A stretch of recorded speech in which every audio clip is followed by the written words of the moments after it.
লাঘব করা, এই সকল কোন বার্তা, এই সকল আনুষ্ঠানিকতায় আছে? ভোগবাদের ভিতরে এমনি ডুবে যাচ্ছি আমরা, বস্তুবাদ আমাদেরকে গ্রাস করে ফেলছে। এর মধ্যে আবার যখন নতুন করে ভোগ বা ভোগের জন্য দিন ঠিক করা হবে, রাত ঠিক করা হবে, আনুষ্ঠানিকতা ঠিক করা হবে, উম্মাদের মতো আমরা, পঙ্গপালের মতো আমরা ছাপিয়ে পড়ব, তখন মানুষ আর মানুষ থাকবে না, মানুষ পশুতে পরিণত হবে, পশুকে হার মানাবে। সেটা অহরহ ঘটে চলেছে আমাদের সমাজে।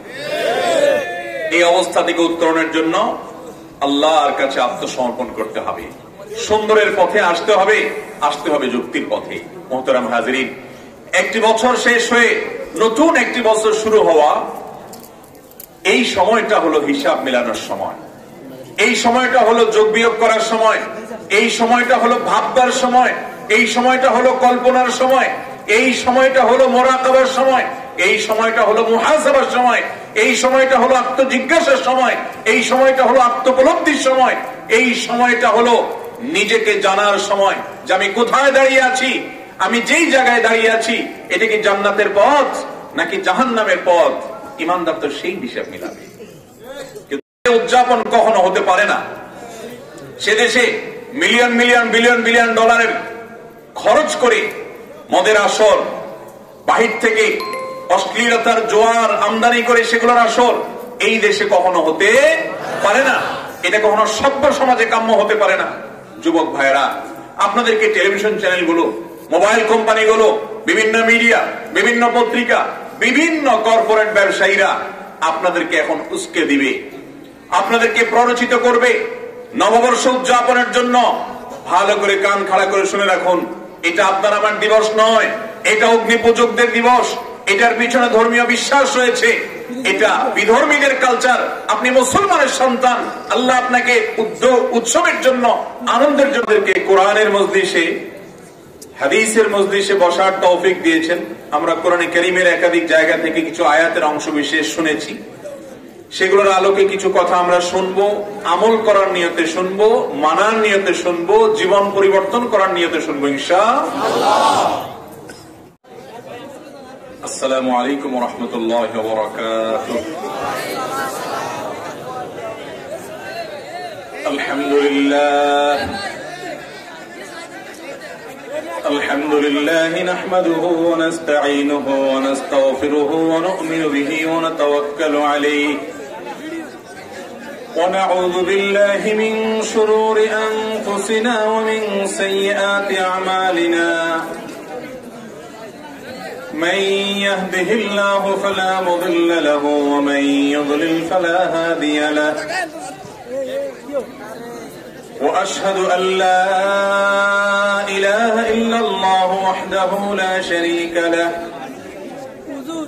وأشهد أن سيدنا ونبينا محمدا عبده ورسوله أرسله بالحق بشيرا ونذيرا وداعيا إلى الله بإذنه وسراجا منيرا. أما بعد فقد قال الله تبارك وتعالى في كلامه المجيد وفرقانه الحميد بعد أعوذ بالله من الشيطان الرجيم ولا تكونوا كالذين نسوا الله فأنساهم أنفسهم وقال تبارك وتعالى والذين يؤتون ما آتوا وقلوبهم وجلة أنهم إلى ربهم راجعون أولئك يسارعون في الخيرات وهم لها سابقون. وقال عليه الصلاة والسلام الكيس من دان نفسه وعمل لما بعد الموت.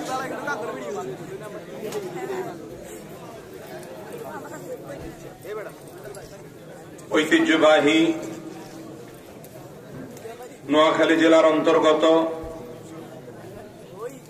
রসুলপুর তালিমুল কোরআন নুরানি মাদ্রাসা ও কেন্দ্রীয় জামে মসজিদের উদ্যোগে আয়োজিত আজকের এই দ্বাদশতম তাফসীরুল কোরআন মাহফিলের সম্মানিত সভাপতি, উপস্থিত অত্র এলাকার সম্মানিত উলামায়ে কেরাম, শ্রদ্ধাভাজন মুরব্বিয়ান ইজলাম এবং আমার প্রাণপ্রিয় দিন দরদি ভাইয়েরা ও পর্দা আলের মা বোনেরা, ফিতনা সংকুল এই ভয়াবহ সময়ে কোরআন এবং হাদিসের কিছু কথা শোনার জন্য, বলার জন্য আরশে আজিমের মালিক যে আমাদের তৌফিক দিয়েছেন, সেজন্য রব্বে করিমকে আমরা শুকরিয়া জানাই, আলহামদুলিল্লাহ। আল্লাহ রাব্বুল আলামিন যাকে ভালোবাসেন, যাকে পছন্দ করেন, তাকে আল্লাহ রাব্বুল আলামিন তার দিকে টেনে আনেন। দ্বীন এবং ইসলাম সম্পর্কে ইতিবাচক ধারণা তার ভেতরে জন্মদান করেন। আল্লাহ তাআলা তাকে দ্বীনের পথে আসার সুযোগ দেন, দ্বীনের কথা বলার এবং শোনার সুযোগ দেন, যাকে আল্লাহ তাআলা ভালো চান। আমরা মনে করি আল্লাহ তাআলা কারোর ভালো চাইলে তাকে অনেক টাকা পয়সা দেন, ধন দৌলত দেন, প্রভাব প্রতিপত্তি দেন, অনেক সরদারি মাতবরি দেন। এটা আমাদের ভুল ধারণা। কারণ মানুষের সহায় সম্পদ, মানুষের দাপট আর কর্তৃত্ব, এগুলো কোনোটাই স্থায়ী নয় এবং এগুলো কোনোটাই মানুষকে প্রকৃত সুখ এবং মনের আসল প্রশান্তি এনে দিতে পারে না। আল্লাহর কোন বান্দা যখন আল্লাহর দিকে ধাবিত হয়, আল্লাহর দিকে অগ্রসর হয়, আল্লাহকে চিনতে পারে, নিজের আখিরাতের পুঁজি সংগ্রহের কাজে নেমে যায়, এই ব্যক্তি তার গোটা জীবনকে সঠিকভাবে এনজয় করে, সে আসল শান্তিতে থাকে, যেটা দুনিয়ার মানুষ অনেক সময় আছো করতে, অনুমান করতে পারে না। তো আল্লাহ তাআলা আমাদেরকে কোরআনের মজলিসে, হাদিসের মজলিসে বসার তৌফিক দিয়েছেন। আমরা কোরআনে কারীমের একাধিক জায়গা থেকে কিছু আয়াতের অংশ বিশেষ শুনেছি, সেগুলোর আলোকে কিছু কথা আমরা শুনবো, আমল করার নিয়তে শুনবো, মানার নিয়তে শুনবো, জীবন পরিবর্তন করার নিয়তে শুনবো ইনশাআল্লাহ। ওয়াজ শুনলাম, ভালো লাগলো, খুব মজার ওয়াজ শুনলাম, চলে গেলাম, কিন্তু আমার জীবনে যদি কোনো পরিবর্তন না আসে, মাহফিল শোনার পরের দিন আর মাহফিল শোনার আগের দিনের মধ্যে যদি আমার রুটিনে কোনো তারতম্য না হয়, এই ওয়াজ শোনার কোনো মানে হতে এই জন্য আমরা শুরুতেই নিয়ত করে নেই, যেই কথাগুলো আমরা শুনবো কোরআন এবং হাদিসের আলোকে, সেগুলো দিয়ে আমাদের নিজেদের জীবনকে সাজাবো। আল্লাহ আমাদেরকে তৌফিক দান করুন, আমিন। সময় তো উপস্থিতি, আমরা সবাই জানি যে ইংরেজি নববর্ষ শেষের দিকে, আর খুব অল্প সময়ের ব্যবধানেই আমাদের দেশ সহ গোটা পৃথিবীতে লক্ষ লক্ষ কোটি কোটি মানুষ 31st নাইট ডে উদযাপন করবে এবং নববর্ষ উদযাপন করবে নানা আয়োজনের মধ্য দিয়ে। এটা আমরা সবাই কম বেশ জানি। একটি বছর শেষ হয়ে গেল, আরেকটি বছর শুরু হতে যাচ্ছে। নতুন বছর যেহেতু, এজন্য নতুন বছরকে বরণ করে নেওয়া, নতুন বছর আসছে সেজন্য নতুনের আনন্দে আনন্দিত হয়ে, উদ্বেলিত হয়ে এটাকে নানাভাবে আমরা যারা উদযাপন করি, সে সকল বন্ধুদের প্রতি আমাদের প্রশ্ন যে সকল নতুন কি মানুষের জীবনে আনন্দ দেয়? সব নতুন মানুষের জীবনে আনন্দ দিতে আল্লাহ রাব্বুল আলামিন আমাদেরকে দুনিয়াতে যে পাঠিয়েছেন, আমাদের যে বরাদ্দকৃত হায়াত, সেটা কি সীমিত না অসীম? আমাদেরকে আল্লাহ তাআলা কাউকে 60, কাউকে 65, কাউকে 70, কাউকে 80 বছর হায়াত দিয়েছেন। কার কতটুকু হায়াত সেটা কি নির্ধারিত না অনির্ধারিত? নির্ধারিত। আমাদের জীবন থেকে যদি একটি বছর চলে যায়, আমার জীবন থেকে যদি একটি বছর খসে পড়ে যায়, তাহলে এর মানে হলো আমার কদম কবরের দিকে একটু এগিয়ে গেল। ঠিক না বেঠি? জীবনের গুরুত্বপূর্ণ বছরগুলো থেকে যখন একটি বছর শেষ হয়ে যায়, কেমন যেন একটি বরফের চাকার মতো আমাদের জীবন গলতে গলতে গলতে যখন একেবারে নিঃশেষ হয়ে যায়, তখন আমরা কবরের দিকে পাড়ি জমাই। জীবনের এই গুরুত্বপূর্ণ টার্নিং পয়েন্টে দাঁড়িয়ে, জীবন থেকে খসে যাওয়া একটি বছরের এই গুরুত্বপূর্ণ পয়েন্টে দাঁড়িয়ে আনন্দ করা, উৎসব করা, এটা কোন বুদ্ধিমান, এটা কোন সুবিবেচক, এটা কোন গভীর চিন্তাশীল মানুষের কাজ হতে ভাইরা আমার। আল্লাহ রাব্বুল আলামিন যে হায়াত দিয়েছেন, এই হায়াত থেকে একটা দিন চলে গেল মানে হলো একটা দিনের সুযোগ আমার হাতছাড়া হয়ে গেল। একটা মাস চলে গেল মানে হলো এই মাস আর কখনো ফিরে আসবে না। একটি বছর চলে গেল মানে এই বছর আর কখনো ফিরে আসবে না। আমার জীবন থেকে এক একটি দিন, মাস আর বছর চলে যাওয়া মানে হলো কবরের দিকে আমি অগ্রসর হয়ে যাওয়া। কবরের দিকে অগ্রসর হয়ে যাওয়া এটা আনন্দের কারণ যদি হয়, সেটা একমাত্র ইমানদার আমলদার মানুষের হতে পারে। কোন ভোগবাদী মানুষ এটাকে আনন্দের কারণ মনে করতে পারে না। মোহতারাম হাজিরিন, জীবনের এই গুরুত্বপূর্ণ টার্নিং পয়েন্টে দাঁড়িয়ে আমাদের তো উচিত হিসাব মেলানো, যে বিগত এক বছরে আমি আমার কি অ্যাচিভমেন্ট হয়েছে, কি অর্জন হয়েছে, আল্লাহ রাব্বুল আলামিনের সামনে পেশ করার মতো কি এমন আমল করেছি গত এক বছরে, যে আমল নিয়ে আগামী এক বছরের কোন এক সময় আমার মৃত্যু হয়ে গেলে আমার মালিককে বলতে পারবো, মালিক গত এক বছরে আমি এই এই আমল নিয়ে এসেছি, এই এই তওবা করেছি, এই এই জায়গায় আমার জীবনে আমার লাইফের মধ্যে পরিবর্তন করেছি, আমি ভালো মানুষ হওয়ার পথে অগ্রসর হয়েছে, এতদূর কি অ্যাচিভমেন্ট হয়েছে, সে হিসেব মিলাতে হবে। সে হিসেব মিলানোর পরে যদি ভালো কোনো অর্জন খুঁজে পাই, যে গত এক বছরে আমার জীবনে এই এই ইতিবাচক পরিবর্তন হয়েছে, আমি এই এই ভালো কাজ করতে পেরেছি, তাহলে আমার রবকে শুকরিয়া জানিয়ে, আল্লাহর কৃতজ্ঞতা জানিয়ে সামনের বছরের জন্য আরো বেশি আমলের তৌফিক চেয়ে তারপরে আমি সেই বছর শুরু করব। এটাই তো ইমানদার মুসলমানের কাজ।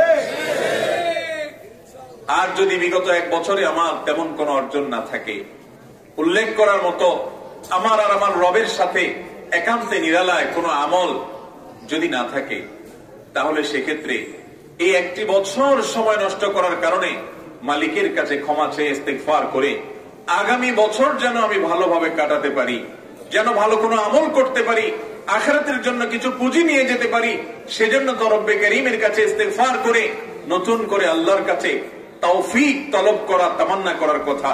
কিন্তু আজ আমার তরুণ এবং যুব সমাজকে, আমাদের প্রাণপ্রিয় যুবক ভাইদেরকে, তরুণ তরুণীদেরকে আজ পশ্চিমা দুনিয়ার মিডিয়া, আমাদের দেশের মিডিয়া, গোটা দুনিয়ার মিডিয়াগুলো এবং কর্পোরেট ব্যবসায়ীরা তাদেরকে নববর্ষ উদযাপনের নামে তাদের ঈমানি চেতনাকে ভোঁতা করে দিচ্ছে। এগুলো সবগুলোর ধার নষ্ট করে দিচ্ছে। ধ্বংস হয়ে যাওয়া যুব সমাজকে ধ্বংসের অতল তলে হারিয়ে দিচ্ছে। ভাইরা আমার, ওমর রাদিয়াল্লাহু তাআলা আনহু, যিনি আমাদের পূর্বসূরি, আমরা যাদের রুহানি সন্তান, মুসনাদ আহমদের হাদিসের বর্ণনা অনুযায়ী তিনি বলেছেন, হাসিবু ক্বাবলা আন তুহাসাবু, তোমাদের সবার হিসাব নেওয়া হবে, পুঙ্খানুপুঙ্খ করে হিসাব দিতে হবে আল্লাহর কাছে। সেই দিন আসার আগে নিজের হিসাব নিজে আগে মেলাও, নিজের হিসাব নিজে গ্রহণ করো। তোমাকে আল্লাহ যেদিন হিসাব চাইবেন, তার আগে তুমি কি করেছো কি না করেছো তার হিসাব মেলাও। জীবনের টার্নিং পয়েন্ট গুলোতে দাঁড়িয়ে, দিন শেষে, রাত শেষে, সপ্তাহ শেষে, মাস শেষে, বছর শেষে, জীবনের গুরুত্বপূর্ণ মোড়ে মোড়ে দাঁড়িয়ে ইমানদার ভাববে, বিবেকবান মানুষ হিসাব মিলাবে যে আমার কি করার ছিল, আমি কি করছি, কোন দিকে ছুটে চলেছি, অথচ আমার গন্তব্য কোন দিকে। এই হিসাব না মিলিয়ে বরং নতুন বছর এলেই আনন্দে উম্মাদের মতো ভোগবাদের ভিতরে হারিয়ে যাওয়া, এটা কোনো বুদ্ধিমান বিচক্ষণ মানুষের কাজ হতে পারে না। আল্লাহ রাব্বুল আলামিন কোরআনে হাকিমে বলেছেন, ওয়ালা তাকুনু কাল্লাযীনা নাসুল্লাহ, তোমরা ওই সব মানুষের মতো হইও না যারা আল্লাহকে ভুলে গেছে, যারা তাদের মালিকের কথা স্মরণ রাখে নাই, যারা তাদের সৃষ্টিকর্তাকে ভুলে গেছে, যারা তাদের রবের নির্দেশগুলোকে ভুলে গেছে, যারা তাদের রবের আয়াতগুলোকে ভুলে গেছে, তাদের রবের কোরআনকে ভুলে গেছে। ভুলে যাওয়ার ফলে ফাআনসাহুম আনফুসাহুম, আল্লাহ তাআলা স্বয়ং তাদেরকে আত্মভোলা করে দিয়েছেন। সে নিজের ভালো কোথায় বোঝে না, নিজের মন্দ কোথায় বোঝে না। যেখানে যা পায়, ভালো হোক আর মন্দ হোক, বুঝুক আর না বুঝুক, সেখানে হুমড়ি খেয়ে পড়ে, ঝাঁপিয়ে পড়ে। এরকম আত্মভোলা মানুষদের মধ্যে তোমরা হইও না। আর এই আত্মভোলা মানুষ তারাই হয় যারা তাদের মালিককে চিনে না, যারা তাদের মালিকের সঙ্গে সম্পর্ক রাখতে পারে না, যারা তাদের রবকে চিনতে পারেনি। আল্লাহ তাআলা আমাদের সেই হতভাগ্য এবং কপাল পড়া মানুষগুলো থেকে বেরিয়ে এসে আমাদেরকে সৌভাগ্যবান মানুষের কাতারে শামিল হওয়ার তৌফিক দান করুন বলে আমিন। সম্মানিত উপস্থিতি, আল্লাহ রাব্বুল আলামিন কোরআনে হাকিমে বলেছেন, ওয়াল্লাযীনা ইউতুনা মা আতাউ ওয়া কুলুবুহুম ওয়াজিলাহ। আল্লাহর নেককার বান্দা, আল্লাহর প্রিয় বান্দা তো তারা যারা কোনো ভালো কাজ করার পরও তাদের অন্তর প্রকম্পিত হয়। এত ভালো কাজ করেছি, এরপরও কোথায় না কোথায় ত্রুটি আছে, না জানি কোথায় কোনো বিচ্ছুতি আছে, আমার এই ভাঙাচোরা আমল না জানি আল্লাহ কবুল করবেন কিনা, এই ভয়ে ইমানদারের অন্তর তো কাঁপবে, তটস্থ থাকবে। সেখানে কোথাকার কোন নতুন বছর আসলো আর গেল, এটাতে সে ফুর্তি করবে, আনন্দে উন্মাদনায় ডুববে। এটা তো কোনো মুসলমানের কাজ হতে পারে না। এটা তো জান্নাতের পথযাত্রীর কাজ হতে পারে না। এটা তো আখিরাতমুখী কোনো মানুষের কাজ হতে পারে না। এটা ইয়াউমুল আখিরা, ইয়াউমুল কিয়ামা, ইয়াউমুল হিসাব, ইয়াউমুল জাযা, ইয়াউমুদ্দিন কে যে বিশ্বাস করে সেই মানুষটা এরকম আত্মভোলা এবং এতটা উন্মাদনার জীবন তো সে যাপন করতে পারে না। ভাইরা আমার, আল্লাহ তাআলা আমাদেরকে আনন্দের জন্য দুটি দিন দিয়েছেন, ঈদ উল ফিতর, ঈদ উল আযহা। সেই আনন্দ হলো ত্যাগের আনন্দ।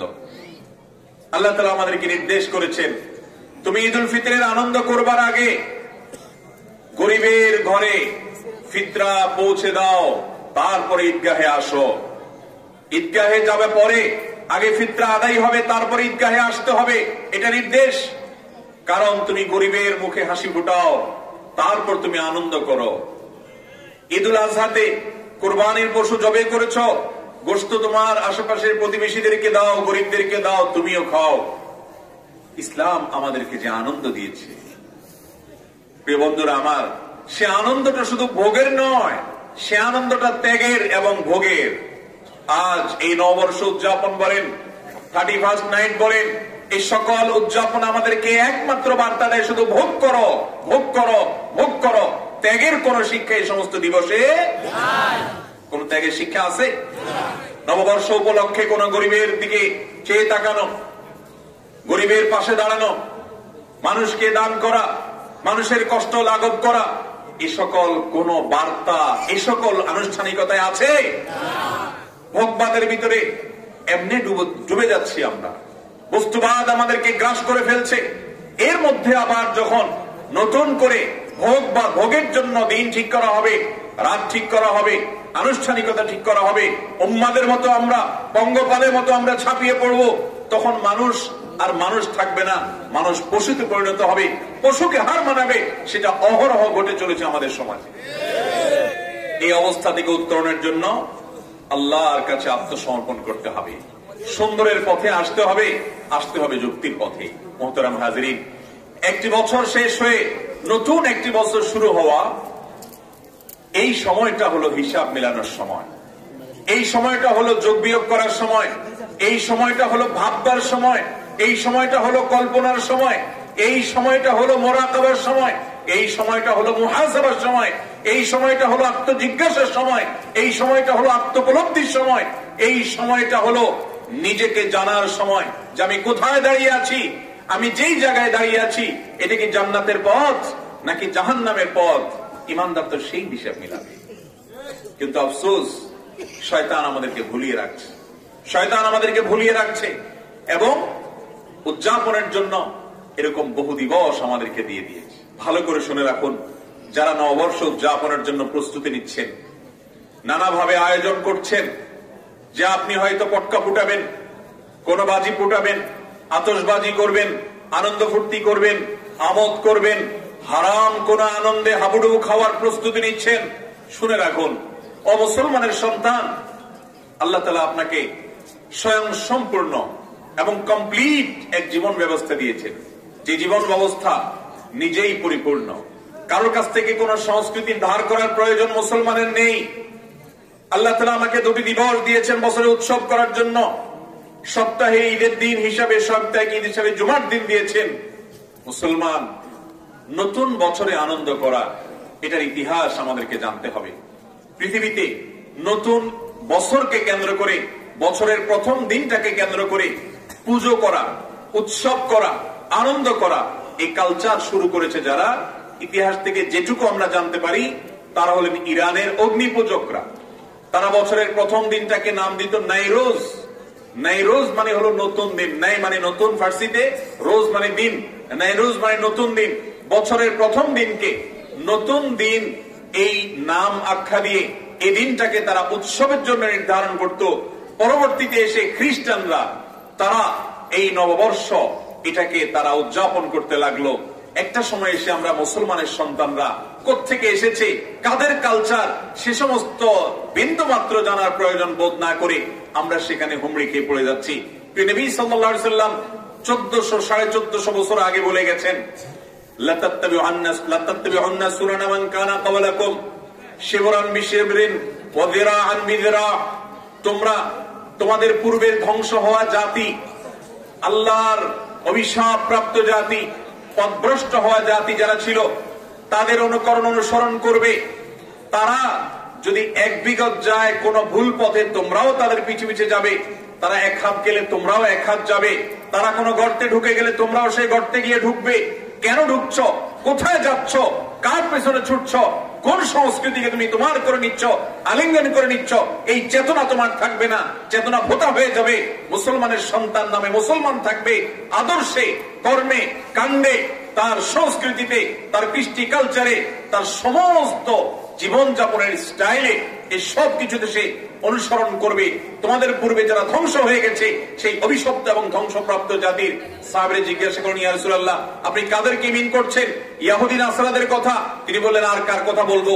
তাদের কথাই বোঝাতে চেয়েছি যে তারা যা করবে, অন্ধের মতো তোমরা তা করবে। তারা 31 নাইট করছে, তোমরা 31 নাইট করছো। তোমরা তো সেই দিবস উদযাপন করার কথা নয়। এটা তো অগ্নি পূজকদের উৎসবের দিবস।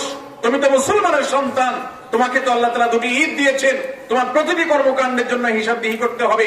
মান তাশাব্বাহা বিকওমিন ফাহুয়া মিনহুম। আবু দাউদের হাদিসে নবী সাল্লাল্লাহু আলাইহি ওয়াসাল্লাম বলেছেন, যে ব্যক্তি যে জাতির সাদৃশ্য গ্রহণ করবে, যাদের বেশভূষা ধারণ করবে, তাদের মতো হবে, তাদের সাথে মিশে যাবে, সে তাদের অন্তর্ভুক্ত হবে, তাদের দলভুক্ত হবে। সে কখনো ঈমানদার এবং মুসলমানদের দলভুক্ত থাকতে পারে না। মুহতারাম হাজরিন, আজ যেটাকে আমরা নববর্ষ হিসাবে উদযাপন করছি, এটা তো তাদের কালচার, এটা তো অগ্নিপূজকদের কালচার, এটা তো খ্রিস্টানদের ধর্মীয় কালচার, ধর্মীয় বিশ্বাসের সাথে জড়িত আছে। এখন সেগুলো সব হারিয়ে এটা শুধু ভোগের দিন হিসেবে, উৎসবের উদযাপন হিসেবে আজ পড়ে আছে। লজ্জা হয় যখন দেখি এই দিবসকে কেন্দ্র করে মধ্যপ্রাচ্যের অনেক সম্পদশালী ধনী দেশগুলো পর্যন্ত বিলিয়ন বিলিয়ন, ট্রিলিয়ন ট্রিলিয়ন টাকা খরচ করে শুধুমাত্র এই একটি রাতকে উদযাপন করতে গিয়ে। মুহতারাম হাজরিন, আমাদের সমাজেও সারাদিন যারা জাতিকে সবক শোনায়, সেই জাতির তথাকথিত বুদ্ধিজীবী বলেন, বিভিন্ন শ্রেণীর নেতৃত্ব পর্যায়ের যে ব্যক্তিত্ব বর্গের কথা বলেন, তাদেরকেও দেখবেন যে এই দিবসটাকে তারাও আলিঙ্গন করে নিয়েছে। আমাদের গায়ে লাগে না। যারা নারীবাদের কথা বলে, আমাদের নারী অধিকার রক্ষার কথা বলে আমাদেরকে সবক দেয়, তারাও এদিন নারীকে পণ্যে পরিণত করে। প্রতি বছর আমাদের দেশে শুধুমাত্র 31 নাইট উদযাপনের জন্য যে পরিমাণ অর্থ ব্যয় করা হয়, বিগত কয়েক বছর আগের পত্রিকায় দেখেছি যে পরিমাণ অর্থ ব্যয় করা হয়, সেই পরিমাণ অর্থের অর্ধেকও যদি ব্যয় করা হতো এদেশে শীতার্ত গরিব মানুষদের মাঝে, কোন মানুষ শীতে কষ্ট করত না। অথচ Bharat, Philippines, Singapore, Malaysia, Indonesia, আরো বিভিন্ন দেশ থেকে ডিজেদেরকে আনা হয় ডিজে পার্টির জন্য, এবং সেখানে অশ্লীলতা, নোংরামি, অসভ্যতা, বেহায়াপনা করার জন্য হোটেলগুলো এখন থেকে প্রস্তুত হচ্ছে। এখন থেকে সোশ্যাল মিডিয়াতে তারা প্রচার শুরু করে দিয়েছে যে কার কি অফার আছে, কে কিভাবে সম্পদ লুটবে, কে কিভাবে ঈমান হরণ করবে, কে কিভাবে ব্যবসা বাণিজ্য করবে, এ হলো তাদের সমস্ত প্রস্তুতি। আমি তরুণ ভাইদেরকে, আমার যুবক ভাইদেরকে বিশেষভাবে বলতে চাই, আপনার আবেগ, আপনার ভক্তি, ভালোবাসা, এটা কর্পোরেট ব্যবসায়ীদের বাণিজ্যের একটা আইটেম মাত্র, একটা পুঁজি মাত্র। আপনার মধ্যে বিভিন্ন রকমের আবেগ সৃষ্টি করে তারা পয়সা কামাই করতে চায়। তাদের বিভিন্ন রকমের বাণিজ্য আছে, পার্টি আছে, হোটেলের বিভিন্ন বিজনেস আছে, গিফটের বিভিন্ন বিজনেস আছে, আরো বহু বিজনেস আছে। তাদের সে সমস্ত ব্যবসার একটা পণ্য হলো আপনার আবেগ। আপনার এই আবেগকে তাদের ব্যবসার পণ্যে পরিণত করবেন না। আল্লাহর ওয়াস্তে এই আবেগকে ঈমানের জন্য আল্লাহ এবং তার রাসূল সাল্লাল্লাহু আলাইহি ওয়াসাল্লামের জন্য রিজার্ভ রাখুন। আল্লাহ তাআলা আমাদেরকে সেই তৌফিক দান করুন। মুহতারাম হাজিরিন, আজ আমরা মাদকের বিরুদ্ধে কথা বলি, অথচ 31st নাইট উপলক্ষে দেশের সমস্ত নামি দামি হোটেলগুলো মাদকের আসর বসাবার জন্য প্রস্তুতি নিচ্ছে, সবাই আমরা জানি। অথচ আমরা মাদকের বিরুদ্ধে কথা বলি। একটু পয়সা হলে, একটু ধনী পরিবারের ছেলে হলে, মেয়ে হলে তারা আজ বকে যাচ্ছে, নষ্ট হয়ে যাচ্ছে। কয়দিন পর পর একটু নাড়া দিলে দুর্গন্ধ বের হয়, তাদের উৎকট দুর্গন্ধ পত্রিকার পাতায় চলে আসে, মিডিয়ায় চলে আসে। কিন্তু তাদেরকে নষ্ট করবার জন্য যত আয়োজন আছে, সমস্ত আয়োজন এই সমাজে আছে। তারপরে তাদের ভালো হওয়ার জন্য, তাদের ফেরেশতা হওয়ার জন্য আমরা আশা করি। আমরা চাই মাদক মুক্ত সমাজ গড়তে, অথচ মাদকে বোধ হয়ে থাকার জন্য একটি দিবসকে বাহির থেকে আমদানি করে আমরা আনছি। যারা বাঙালি বাঙালি বলে সারাদিন মুখ দিয়ে ফেনা তুলছি, তারাও এই 31st নাইটকে বাহিরের সংস্কৃতিকে এনে আমাদের দেশের পরিবেশকে ধ্বংস করে, যুব সমাজকে ধ্বংস করে, গোটা সমাজের সকল স্তরের মানুষকে ধ্বংস করে, ঈমান আমল সব এবং নিজেদের চেতনা ধ্বংস করে আমরা ধ্বংসের অতল তলে হারিয়ে যাওয়ার জন্য প্রস্তুতি নিচ্ছি। আল্লাহ তাআলা আমাদের শুভবুদ্ধির যেন উদয় হয় সেই তৌফিক দান করুন। অশ্লীলতা, বেহায়াপনা, মাদক, এগুলোর ছড়াছড়ি, অপচয়, লক্ষ লক্ষ, কোটি কোটি, মিলিয়ন মিলিয়ন, বরং বিলিয়ন বিলিয়ন টাকা ব্যয় করার জন্য প্রস্তুত হচ্ছে কারা? সেই দেশের মানুষ, যে দেশের মানুষ এখনো ফুটপাতে, রাস্তার আশেপাশে অনাহারে অর্ধাহারে পড়ে থাকা মানুষ দেখা যায়, ঠিক না ভাই? ঠিক। মায়ের কোলে শিশু এখনো না খেয়ে পড়ে থাকে। চিকিৎসার অভাবে মানুষ আপনজনের লাশ কোলে নিয়ে ফিরে আসে। যে দেশে মানুষ এখনো শীতের কষ্টে, কনকনে শীতে কাঁপে, কখনো কখনো মারা যায়, সে দেশে 31st নাইটের উদযাপন কখনো হতে পারে না। সে দেশে মিলিয়ন মিলিয়ন, বিলিয়ন বিলিয়ন ডলারের খরচ করে মদের আসর, বাহির থেকে অশ্লীলতার জোয়ার আমদানি করে সেগুলোর আসর এই দেশে কখনো হতে পারে না। এটা কখনো সভ্য সমাজে কাম্য হতে পারে না। যুবক ভাইরা, আপনাদেরকে টেলিভিশন চ্যানেলগুলো, মোবাইল কোম্পানিগুলো, বিভিন্ন মিডিয়া, বিভিন্ন পত্রিকা, বিভিন্ন কর্পোরেট ব্যবসায়ীরা আপনাদেরকে এখন উস্কে দিবে, আপনাদেরকে প্ররোচিত করবে নববর্ষ উদযাপনের জন্য। ভালো করে কান খাড়া করে শুনে রাখুন, এটা আপনার আমার দিবস নয়, এটা অগ্নি পূজকদের দিবস। এটার পিছনে ধর্মীয় বিশ্বাস রয়েছে, এটা বিধর্মীদের কালচার। আপনি মুসলমানের সন্তান, আল্লাহ আপনাকে উৎসবের জন্য, আনন্দের জন্য দিবস দিয়েছে, সেটা কি আপনার জন্য যথেষ্ট নয়? কিয়ামতের দিন আপনি যার আদর্শে অনুপ্রাণিত হয়ে, যার অনুসারী হয়ে জীবনকে কাটাবেন, সেই লোকের কাতারে আপনি উঠবেন। যে ব্যক্তি যার সাথে মহব্বত হবে, তার সাথে তার কিয়ামত হবে। যে যার অনুকরণ করবে, সে তার অনুসারী হিসাবে কিয়ামতের ময়দানে উঠবে।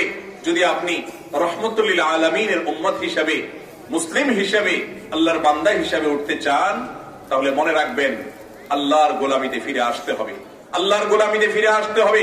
নিজের প্রবৃত্তি, নিজের মন, নিজের নফস, নিজের বন্ধু বান্ধব, এই সমস্ত কিছুর টানে আপনি গোলামি না করে, আপনার সব কিছু থেকে গোলামির জিঞ্জিরকে কাট করে মালিকের সাথে কানেক্টেড হওয়ার চেষ্টা করতে হবে। দেখবেন আসল আনন্দ, আসল তৃপ্তি এই জীবনেই আছে। আল্লাহ তাআলা আমাদেরকে আমল করার তৌফিক দান করুন। তাহলে নতুন বছরের ক্যালেন্ডার উল্টানোর আগে একটিবার ভাবুন, আমরা জীবনের টার্নিং পয়েন্টে দাঁড়িয়ে আছি। এটা হিসাব মেলানোর সময়। হিসাব মেলাবো যে আমি কি করতে পেরেছি আর কি করা হয়নি। সামনের বছর আমি নিজেকে কিভাবে পরিবর্তন করতে পারি, ভালো মানুষ করতে পারি। সেই সাথে অমুসলিম, বিধর্মী, অগ্নিপূজক, খ্রিস্টানদের কালচার কখনো আমার জন্য এজ এ মুসলিম অনুসরণীয় হতে পারে না, সেটার বিরোধিতা করতে হবে। নবী করিম সাল্লাল্লাহু আলাইহি সাল্লাম আশুরার রোজার মতো ইবাদতে ভালো কাজে পর্যন্ত বলেছেন খালিফুল ইয়াহুদ, ইহুদিদের চাইতে তোমরা ভিন্ন করো, তাদের চাইতে তোমাদের জন্য ভিন্নতা থাকে, স্বাতন্ত্র্য থাকে, বিশেষ বৈশিষ্ট্য যেন তোমাদের থাকে। তারা একটা রোজা রাখে, তোমরা দুইটা রাখো, তাদের থেকে যেন ভিন্ন হয়। ইবাদতের ক্ষেত্রে যদি এরকম হয়, তাহলে পাপের কাজের ক্ষেত্রে তাদের অনুকরণ করলে ধ্বংস কত অনিবার্য হবে। বিদায় তাদের অনুসরণের পথ থেকে বেরিয়ে আসতে হবে, সেই সাথে নিজের প্রবৃত্তির গোলামি ছেড়ে মহান রবের গোলামিতে ফিরে আসতে হবে। আল্লাহ তাআলা আমাকে, আপনাকে, আমাদের সবাইকে নতুন বছরটাকে সেভাবে বরণ করার তৌফিক দান করুন, যেভাবে বরণ করলে আমাদের মালিক সন্তুষ্ট হবেন, যেভাবে বরণ করলে আমার আখিরাত বিল্ড আপ হবে, যেভাবে বরণ করলে আমার ঈমান অক্ষত থাকবে, সেরকম বর্ষ বরণের তৌফিক আল্লাহ তাআলা আমাদেরকে দান করুন। অযৌক্তিক, অশ্লীল, অন্যায়, পাপাচারের জোয়ারে গোটা সমাজের বেশিরভাগ মানুষ ভাসছে। যুবক ভাই আমার, আপনি হয়তো দেখছেন যে আপনার বন্ধু বান্ধবরা সবাই তো 31st নাইট উদযাপনের প্রস্তুতি নিচ্ছে, সবাই তো বর্ষবরণের প্রস্তুতি নিচ্ছে, আপনি একা কোথায় যাবেন? মনে রাখবেন, জান্নাতের পথযাত্রীদের সংখ্যা শত শত হাজার হাজার মানুষের মধ্যে 1-2 জন থাকবে। শত শত হাজার হাজার মানুষ যেখানে জাহান্নামে যাবে, সেখান থেকে খুব অল্প সংখ্যক 1-2 জন মানুষ হয়তো জাহান্নামে যাবে। জান্নাতে যাওয়া মানুষের সংখ্যা অনেক কম থাকে। আপনাকে স্রোতের বিপরীতে চলা শিখতে হবে, প্রতিজ্ঞা করতে হবে, আমি অন্যায়ের পথে যাব না, হারামের পথে যাব না। কিয়ামতের আগে শয়তান জাহান্নামে নেওয়ার জন্য নানা রকমের পশ্চা সাজাবে। এই 31st নাইট বলেন, বর্ষবরণ বলেন, এই সমস্ত অপসংস্কৃতি এবং অসভ্যতার কালচার, এগুলো শয়তানের সেই সমস্ত পশ্চাসমূহের মধ্যে থেকে অন্যতম। বাঁচুন, নিজেকে বাঁচান, অন্যকে বাঁচান। আল্লাহ তাআলা আমাদের সবাই সেরকম চেতনা বোধ যেন জাগ্রত হয়, সেই তৌফিক দান করুন। সবাই বাঁচবো তো ইনশাআল্লাহ? এই অপসংস্কৃতিকে না করবো তো ইনশাআল্লাহ? আল্লাহ তাআলা আমাদের সবাইকে তৌফিক দান করুন। ওয়া আখিরু দাওয়ানা আনিল হামদুলিল্লাহি রাব্বিল আলামিন।